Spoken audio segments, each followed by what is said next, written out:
Tsy alalavitra ao anatin'izay vaovao izay ihany isika mbola mitoy ny fomba fiasa ao anatin'ny fahazahoana vokatra tsara na ny IRR ho amin'ny taona 2012 dia fantatra fa mbola hitoy izay fomba fiasa izay anisany laza fa hitondra fanohanana mavesatra ao anatin'izany moa ny banky afrikanina ho an'ny fampandrosoana. $3 no famatsim-bola azo antoka fa hoentin'ny banky afrikanina ho amin'ny fampandrosoana entina matsina ny tetikasa tosain'ny gouvernemanta malagasy manaraka ny fomba fiasa hita-bokatra aingana amin'ny taona 2024.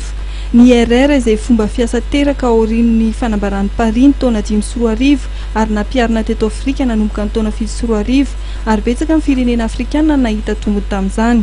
Raha tamin'ity taona ity no nisatara Madagasikara ny fampiarana ny fomba fiasa hita-bokatra aingana manantena ny solotena maritry ny banky afrikanina momba fampandrosoana fa hita hatramin'ny sehatra ivelan'ny gouvernemanta ny fomba fiasa.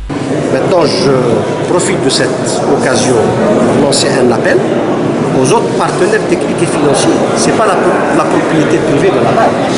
La BAD est là, c'est son initiative, certes, mais il faut rappeler que c'est une initiative purement africaine, ce qui nous honore.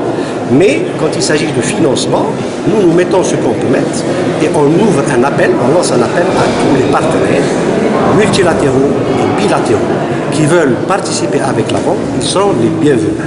Ça ne peut que nous aider, nous améliorer dans l'atteinte rapide de ces objectifs-là dont les Malgaches en ont grandement besoin.